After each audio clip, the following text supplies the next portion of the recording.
750년 전 유대 땅 드보아의 목자이며 뽕나무를 재배하는 농부인 아모스에게 하나님의 이상이 임했습니다.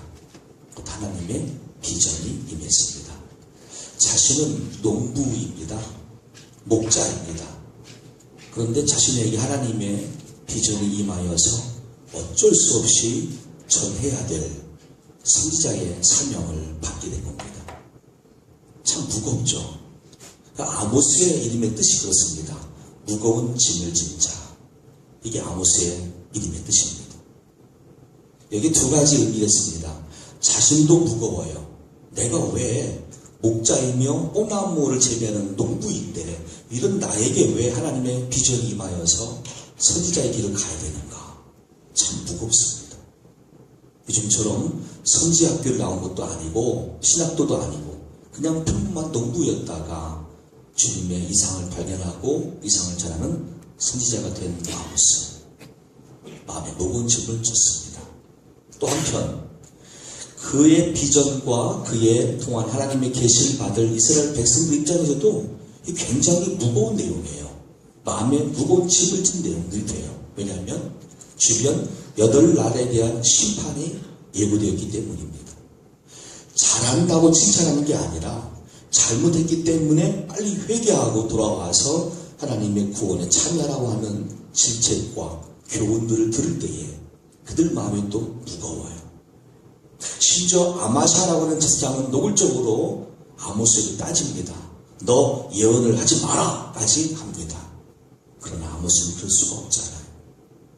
나에게 하나님의 비전이 임했는데 그래서 말씀으로 선포할 수밖에 없는데 그는 그치지 않고 계속 이어가며 전체 내용을 심판에 대한 예고와 축복의 내용으로 가득 찬 말씀으로 권고하게 됩니다. 그 중에 우리가 오늘 볼 말씀은 축복의 말씀이죠. 심판이 있지만 심판 이후에 주신 하나님의 이런 축복이 있다는 사실을 이스라엘 백성들과 주변 8나라들에게 알려주고 있습니다. 자, 우리가 인생의 무거운 짐을 진 자, 아모스 같은 역할로 자신을 돌아봅니다. 여러분 가운데는 지금 몸이 너무나 약하 있습니다. 몸이 너무나 지금 힘든 가운데 있지만 그럼에도 불구하고 하나님, 내 삶을 하나님께 드립니다. 질병이라는 것 자체가 나한테 무거운 짐이지만 그러나 이것도 허락하신 하나님이시기에 믿음으로 나와 내 몸과 삶을 맡깁니다. 하나님 받으시옵소서. 이 모습 이대로 받아주시옵소서. 아마 이런 분도 계실 겁니다. 그것이 믿음이에요. 그것이 아모스의 길이에요. 그런데 그 길 끝에는 반드시 하나님의 영광이 있는 줄로 믿으시기를 축원합니다. 아모스가 그랬어요. 또한 아모스가 전했던 이 내용들 그대로 다 이루어졌어요. 그러니 오늘 인생의 무거운 짐을 지고 여기 나오시는 분들에게 이 말씀은 동시에 위로가 될 뿐더러 앞으로의 남은 미래에 대한 확신과 승리를 예고하는 하나님이 필요한 진리이기도 합니다. 자, 그를 통하여 주신 말씀은 다음과 같습니다. 그날에 내가 다윗의 무너진 장막을 일으키고 그것들의 틈을 막으며 그 허물어진 것을 일으켜서 옛적과 같이 세우고 그들이 에돔의 남은 자와 내 이름으로 일컫는 만국을 기업으로 얻게 하리라. 이 일을 행하시는 여호와의 말씀이니라. 아멘. 우리가 살면서 그런 이야기를 종종 할 때가 있습니다. 그때가 좋았어. 그래서 그때로 돌아가자. 어게인 1907년 우리 기독교에서 외치는 표어입니다. 왜요? 1907년도에 이 땅에 임했던 대부흥의 역사가 있었어요. 그래서 어게인 1907년 개신교의 주장이고요. 아마 여러분들 나름대로 뭐가 있을 거예요. 그때가 좋았어. 그때가 어떤 때일까요? 여러분 인생의 가장 절정기였을 겁니다. 황금기였을 겁니다. 무엇이든지 막 마음속에 손만 품어도 다 이루어졌던 그런 때, 사람들로부터 존경받고 사랑받고 내 것을 막 부어도 많은 사람들에게 주어도 다시 나한테 채워지는 그런 때, 막 은혜의 역사, 응답의 역사, 축복의 역사가 있던 그때, 아마 그때가 있었을 거예요. 근데 지금 우리가 힘들 때는 그때를 기억하고 말합니다. 아, 그때가 좋아서. 무슨 말이죠? 하나님, 다시 저에게 그때와 같은 은혜를 달라는 고백이에요. 사실. 그런데 가능해요. 아니 근데 이 땅에서의 그런 모습이 아니에요. 이거는 더 엄청난 차원을 담고 있는 복이에요. 그게 오늘 말씀입니다. 무너진 다윗의 장막, 세월이 지나면서 흔적도 없이 다윗의 장막은 사라졌습니다. 근데 하나님은 그때가 좋으신 거예요. 그때 다윗이 세웠던 장막을 내가 다시 세우겠다는 거예요. 그 틈을 메우겠다는 거예요. 그리고는 거기에 누가 오게 하냐면 첫째, 에돔의 남은 자들, 두 번째, 만국 백성들이 와서 하나님의 백성이 되게 할 것이다. 이것을 이루시는 여호와의 말씀이니라. 이루셨어요. 거기에 등장하는 축복의 대상이 첫째, 에돔의 남은 자입니다. 여러분 다 알다시피 에돔은 누굽니까? 쌍둥이 형제를 기억해 보세요. 형은 에서고 동생은 야곱이에요. 자, 형이 먼저 나오는데 몸이 붉어요. 그래서 몸이 붉다는 뜻의 에서라고 부릅니다. 얘는 몸이 붉으니까 에서라고 불렀어요. 근데 바로 이어서 동생이 나오는데 형의 발꿈치를 딱 잡고 나와요. 그래서 발꿈치를 잡은 자라는 뜻의 야곱이라고 동생은 부르게 됐어요. 그 형제의 사이를 여러분 잘 아실 겁니다. 몸이 붉은 위에서 붉은 걸 좋아했던 모양이죠. 팥죽 한 그릇에 장작권을 팔아요. 하나님의 질서죠. 하나님의 은혜의 통로죠. 그 장작권을 무시하고 팥죽 한 그릇을 팔아버려요. 반대로 야곱은 어머니부터 신앙적 교육을 받았어요. 하나님의 축복에 순서가 있어요. 먼저 그 자녀가 돼야 되는데 우리 집은 형이야. 근데 내가 기회가 있으면 나부터 받고 싶다 하는 열망이 있어서 기회가 왔어요. 사냥하고 돌아오는 형한테 제안한 거예요. 형, 밥 좀 먹을래?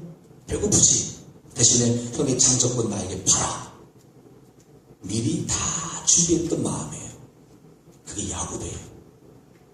때문에 그 이후에 형 에서와 동생 야곱 사이는 서로를 향한 반감과 시기와 질시와 심지어 주의했다는 상의가 등장하게 돼요. 비록 야곱이 먼 훗날 약복강에서 형을 만나 제외하는 포문합니다. 형 나를 용서해줘. 형 또 말합니다. 나는 다 잊었어. 우리 형제로서 다시 하나가 되자 했지만 그건 그들 때의 이야기고 그 이후에 후손들은 여전히 반복하게 돼요. 그 에서의 후손들이 사는 곳에 에돔 지역이고 에돔 사람들이라고 불렸습니다. 곧 그들은 이스라엘과 끝까지 대적하는 관계가 돼요. 심지어 예수님이 났을 때도 그 당시를 다스리는 왕은 헤롯 왕이었는데 이 헤롯이 에돔 사람입니다. 어떤 일을 했을까요? 베들레헴 지역에 2살 이하의 남자아이는 다 죽여라. 에돔 사람이에요. 아주 끝까지 원수지간이에요. 그런데 오늘 말씀 들어보면 그 에돔 사람들이 항복하고 돌아온다는 거예요. 하나님의 자녀가 되겠다. 우리가 살면서 나는 원치 않는데, 나는 그런 의도가 전혀 없었는데 타인이 나를 미워하고 시기하고 증오하고 왕따시키고 험담하고 나의 적 될 수 있어요. 나는 편하게 대하는데, 나는 그런 마음이 전혀 없었는데 상대는 나를 원수같이 대할 때가 있어요. 다윗도 그랬습니다. 그때마다 기도했습니다. 하나님, 나는 저를 선대하나 전 나를 악으로 갚고 있습니다. 그리고는 하나님의 통치와 심판권에 맡겨요. 하나님, 억울합니다. 그러니 이 문제를 맡아주세요. 나와 저 사이에 하나님의 선이 있게 해주세요. 그래서 눈물로 기도하며 이 문제를 맡겼어요. 여러분, 우리가 인간과 인간 사이에서 있던 이 관계적인 문제도요, 어떤 분들은 흔히 말하기를 내가 아플 수 있다는 거죠. 내가 하면 돼. 찾아가면 되고, 뭐 이렇게 좀 아쉬운 말만 하면 되고, 좋은 말 인사하면 되고, 풀어줄 수 있어 라고 말을 해요. 물론 한 방법은 되겠지만 근본은 거기에 있지 않아요. 여러분, 상대를 만드신 분도 하나님이십니다. 그 사람의 영과 혼과 육을 창조하신 분도 하나님이십니다. 그와 나 사이에 근본이 풀어지고 온전한 하나됨을 위해서는 먼저 된 우리가 하나님께 이 문제를 맡기시기를 바랍니다. 하나님 맡아주십시오. 나와 상대방 사이에 작은 문제가 크게 갈등을 가져왔습니다. 원수지간이 됐습니다. 또 부부간이 마찬가지예요. 부모와 자녀 사이에 마찬가지. 그 작은 말 한 가지가, 작은 오해 한 가지가 큰 문제를 불러올 수 있고 나중에는 파경을 만날 수도 있어요. 그럴 때 지혜로운 성도는 먼저 무릎 꿇습니다. 하나님, 다윗처럼 제가 지금 어려운 문제를 만났습니다. 나는 저 사람을 절대 그런 뜻이 아닌데, 이 말도 오해가 됐고요. 난 저에게 선을 대했는데 저 사람 나를 지금 악으로 대하고 있습니다. 나와 저 사람 사이에 하나님은 증인이시오니 이 문제를 맡아주시고 하나님의 선으로 풀어주시옵소서. 다시 하나 되게 해주시옵소서. 그 기도를 누가 해야 될까요? 먼저 부름받은 우리가 해야 돼요. 자, 이스라엘이 지금 그런 존재예요. 자신들을 악으로 대했던 에돔이지만 하나님의 은혜를 먼저 경험하고 은혜의 통로가 되는 거예요. 그때 에돔이 손 들고 들어옵니다. 우리를 받아주세요. 우리의 지난날의 모든 과오를 용서해 주세요. 우리를 한 형제로 받아주세요. 라고 언제는 그날이 올 것이다 예언했는데 이루어져요. 누굴 통해서예요? 예수 그리스도를 통해서. 그 복음을 통해서 만민이 다 회개하고 돌아와요. 우리가 원수였습니다. 우리가 주님 앞에서 대적자였습니다. 우리를 용서해 주세요. 이제 우리를 받아주세요. 그 입장이 바뀌는 모습으로 행복하게 돼요. 이 말씀이 이루어진 거예요. 자, 이제 만국 백성들이 돌아와야 되겠죠? 그 사건을 위해서는 사도행전 15장에 예루살렘 총회 현장을 가봐야 됩니다. 개신교 교인들이 모여서 첫 번째 총회가 이루어진 그 현장이에요. 의장은 야고보, 예수님의 유신의 동생입니다. 거기에 사도들이 쫙 앉아있고 이쪽에서 변론한 사람들이 와서 자신들이 어떤 건의를 해야 될 것인지 막 의견을 개진하고 있습니다. 바리새파 중에서 믿는 사람들이 말합니다. 이방인들 가운데에서 회개하고 돌아와 예수를 믿음으로 구원받는다. 그들이 성령 임하고 있다. 라고 하는 소식을 모두 들었습니다. 하지만 우리 바리새파 쪽 입장에서 본다면 그래도 그들에게 할례를 행하게 하고 모세의 율법을 지켜야 한다고 저는 주장합니다. 라고 말하는 거예요. 이쪽에서는 그게 아니다. 대표가 사도 베드로예요. 여러분, 제가 하나님의 환상을 통해서 고넬료라고 하는 로마 백부장의 집에 가봤습니다. 그 집에는 로마 사람들이 가득 차 있었습니다. 제가 그들에게 예수님의 복음을 지시하는 동안에 성령이 임했습니다. 그들이 회개하고 예수님을 영접하게 되었고 세례받는 가운데에 그들이 예수님께 돌아온 역사가 있었습니다.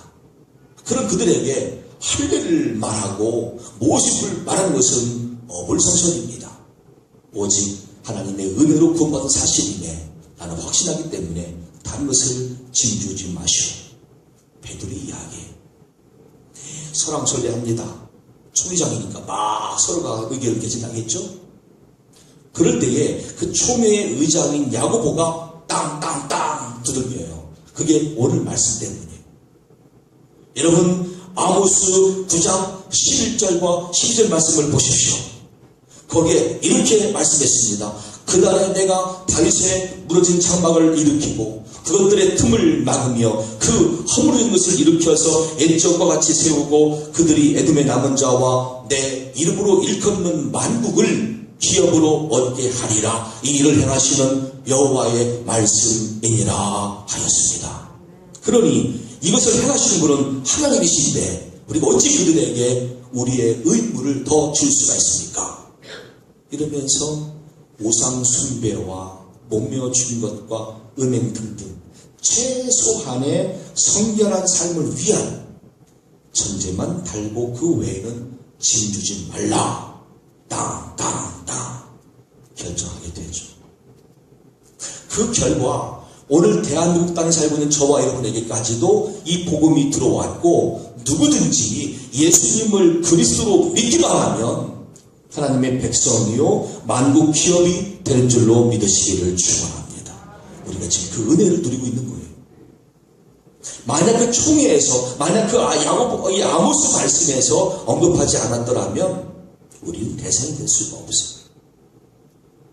먼저 이 말씀이 있었고 이 말씀을 사도행전 총회장에서 그때 우리에게 보여주었고 그 결과 우리가 지금 누구나 구원받는 시대에 이방인들 전도와 선교에 앞장서는 나라가 됐어요. 다 하나님이 행하신 일이고 하나님의 은혜인 줄로 믿습니다. 그러면 여기서 중요한 생각을 해보게 되죠. 도대체 왜 하나님은 그때가 좋아서 하시면서 다윗의 장막을 언급하실까? 다윗의 장막에 뭐가 있었길래? 다윗의 장막이 뭘 의미하길래? 왜 하나님은 다윗의 장막을 기준 삼으실까? 하는 생각이에요. 지금 사진 보시는 것은 성지순례를 떠나시면 보시겠지만 베두인이라고 하는 유목민들이 쓰고 있는 장막입니다. 영어로 텐트입니다. 장막은 딴 게 아니에요. 사람이 거주하는 텐트예요. 그러니까 임시 거처예요. 물론 저들에게는 자신들의 집이다 부르겠지만 우리가 볼 때는 임시 거처에 또 옮겨가야 돼요. 환경 따라 조건 따라 옮겨가는 임시 거처 텐트, 이게 장막이에요. 그런데 이 다윗의 장막에 대한 하나님의 예언은 놀랍습니다. 이사야 16장 5절 말씀 보시면 다윗의 장막에 인자함으로 왕위가 굳게 설 것이요 그 위에 앉을 자는 충실함으로 판결하며 정의를 구하며 공의를 신속히 행하리라. 아멘. 도대체 이 다윗의 장막에 뭐가 있었길래, 저게 무슨 의미길래 저기서부터 왕위가 이어진대요. 근데 실제로 다윗의 가문을 통하여 이 땅에 오신 메시아 예수 이름이 족보에 등장하게 돼요. 저 말씀이 이루어졌어요. 다윗의 장막을 통하여 그 가문을 통하여 이 땅에 왕이 오신 거예요. 이제 우리는 이 장막에 대한 의미를 살펴볼 차례가 됐습니다. 장막은 우리 임시 거처를 말씀드렸습니다. 이 땅에 존재하는 동안에 저와 여러분들이 살아가고 있고 살아가야 되는 환경 중에 집이 얼마나 중요한지를 잘 아실 거예요. 자, 그 집 안에서 저와 여러분들은 가족 단위로 또 단독으로 생활을 해갑니다. 어떤 분은 병상에서 병원에 계실 수 있어요. 일단은 내가 있는 그 자리를 장막이라고 보세요. 그런데 어떤 장막이 있습니까?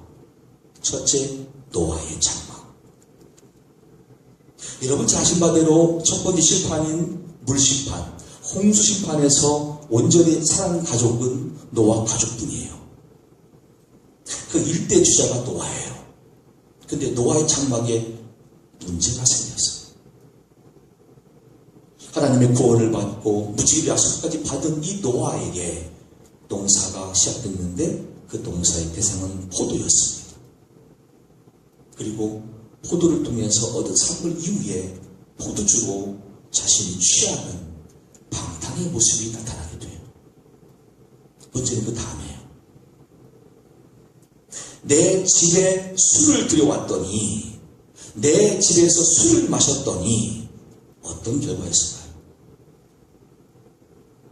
자신의 아들과 자신의 손자를 욕하고 저주하는 아버지와 할아버지가 돼요. 내 집에 술을 가져왔더니, 내가 그걸로서 취했더니 내가 하나님의 은혜를 모르고 내 아들에게, 내 손자에게 욕하고 저주하는 인생이 되고 말아요. 이게 노아의 장막. 성경은 말씀합니다. 술 취하지 말라. 이는 방탕한 것이니 오직 성령의 충만을 받으라. 아멘. 지금 우리 시대예요. 세상 문화는 뭘 가르치죠? 혼술 문화예요. 혼자 술 한잔 헐짝헐짝 하면서 자신을 달린다나 뭐라나. 달리는 게 아니에요. 나를 망치게 하고 내 주변 사람들에게 악을 행하게 돼 있어요. 술은 백해무익이에요. 그 술을 여러분 가정에 들여오십니까? 그 술을 가지고 집 안에서 취하고 있습니까? 자신을 죽일 뿐더러 여러분 가족을 망하게 하고요, 이웃들에게 패끼치는 모습이 술입니다. 이게 노아의 장막의 모습이에요. 반대로 아브라함의 장막이 있어요. 이 장막은 외진들을 보는 대로 접대하는 응접실이에요. 오늘도 아브라함은 밖을 쳐다봐요. 오늘 내가 누굴 섬기지? 누굴 우리 집에 오게 해서 내가 섬길까? 이러고 있는데 세 사람이 와요. 그지? 한 분은 하나님이십니다. 두 사람은 천사들입니다. 저는 몰랐죠. 대화 중에 알았어요. 그때 아브라함은 매달립니다. 아버지 하나님, 지금 어디 가십니까? 내가 너희 조카 롯이 살고 있는 소돔과 고모라를 멸하러 간다. 깜짝 놀라요. 하지만 자기 집에서 손님을 접대했던 이것을 가지고 간구하게 됩니다. 아버지, 그럼 제가 간청하는데 좀 들어주세요. 말해봐. 그 성에 의인 50명 있으면 어떻게 하시겠습니까? 의인 50명 때문에 난 그 성을 멸하지 않을 거야. 죄송하지만 5명이 빠진 45명이라면요. 그래도 그 성을 멸하지 않을 거예요. 조금 낮추어서 40명일 때는요. 멸하지 않을 거예요. 30명일 때는 멸하지 않을 거예요. 20명? 그래도 영점점 마지막으로 10명. 그래도 그 성을 멸하지 않는다. 근데 그 성에 의인 10명이 없었어요. 그래서 하늘로부터 불이 임하여서 그 도성이 다 멸망당한 거예요. 그 흔적이 지금 사해 남부에서 발견되고 있어요. 아브라함의 장막은 하나님뿐 아니라 이웃을 영접하는 장막이었어요. 또한 이삭의 장막이 있습니다. 이삭은 어딜 가나 주변 사람들한테 미움받는 곳이었어요. 왜냐하면 이 사람은 이사만 가면 거기서 우물이 파지는데, 물이 나오는데, 그 당시 광야 지역에서 사막 기후에서 물은요 생존의 우선순위이자 동시에 재산같이 이룹니다. 근데 가는 곳마다 땅만 파면 물 나오는 거예요. 근데 그 땅의 원래 주인들이 볼 때는 이게 막 배가 아픈 거죠.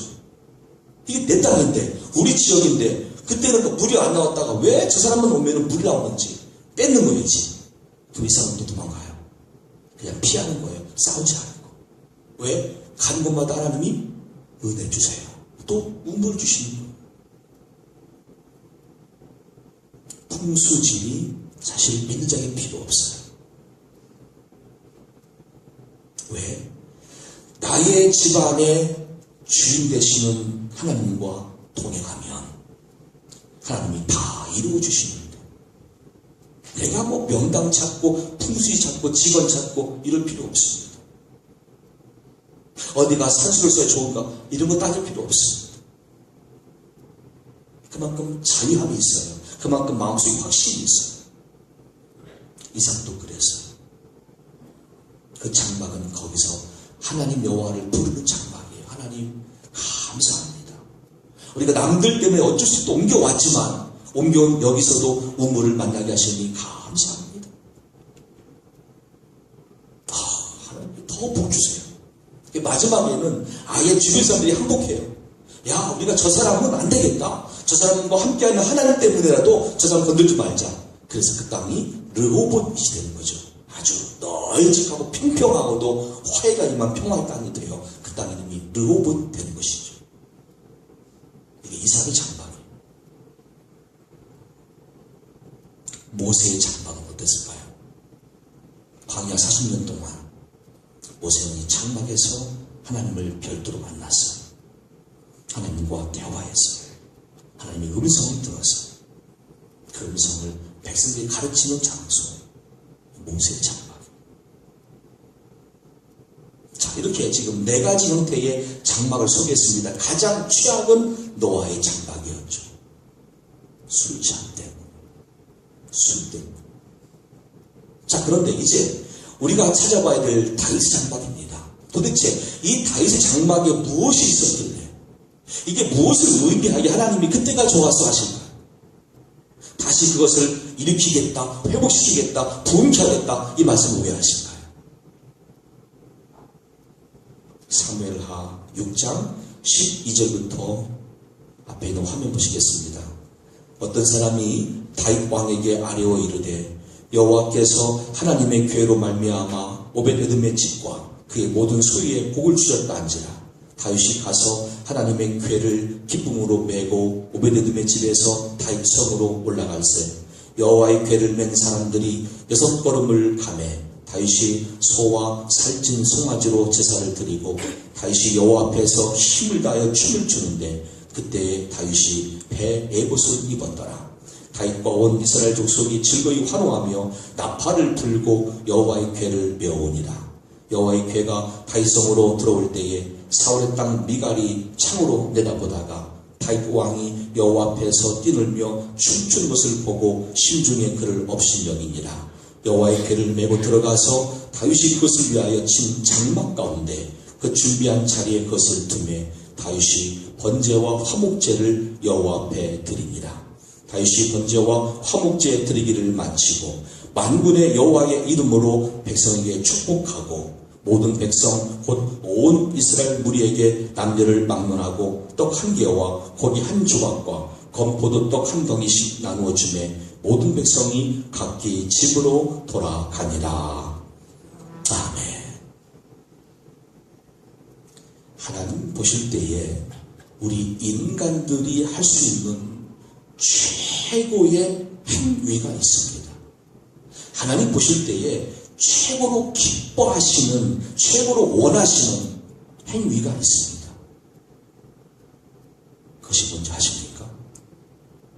다윗의 장막은 그것을 말씀하고 있습니다.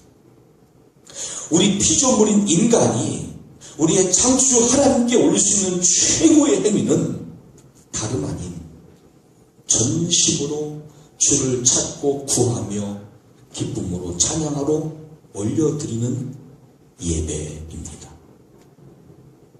그 예배가 이 장막에 있었어요. 여러분들은 예배를 어떻게 이해하실지 모르겠습니다. 나의 사정이 되고 내 형편이 되고 마음적으로 조금 가자, 그것이 예배입니까? 다윗은 이 예배를 위해서 100년을 기다린 사람입니다. 이제 보시겠지만 법궤를 빼앗긴 것은 엘리 제사장 때 두 아들들 홈리와 비나스가 하나님께 여쭙지도 않고 상의도 없이 단독으로 법궤를 가지고 전빗에 갔습니다. 보기 좋게 전쟁은 졌고 블레셋 군대에 뺏겼습니다. 그 이후로 100년까지 법궤가 이스라엘에 없었어요. 다윗은 왕이 되고 이거를 삼은 거예요. 내가 평생에 하나님의 은혜로 살고 있는데, 하나님의 은혜로 왕이 되어졌는데, 내가 하나님께 예배해야 되는데 예배 중심에 법궤가 없어요. 100년을 기다려요. 100년.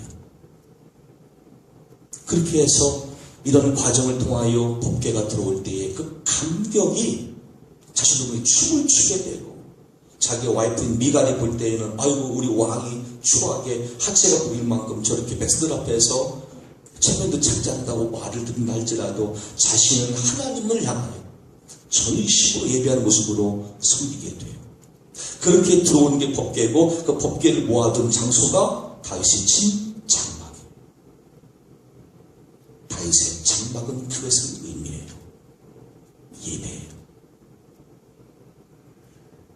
내가 새가 되든 그 다음 세기를 맞든 이 시대가 어떻게 바뀌든 심판 예고된 이 자리에서도 복을 받을 기회, 우리를 부흥케 하실 수 있는 위대하신 근거는 다름 아닌 영과 진리의 예배인 줄로 믿으시기를 축원합니다.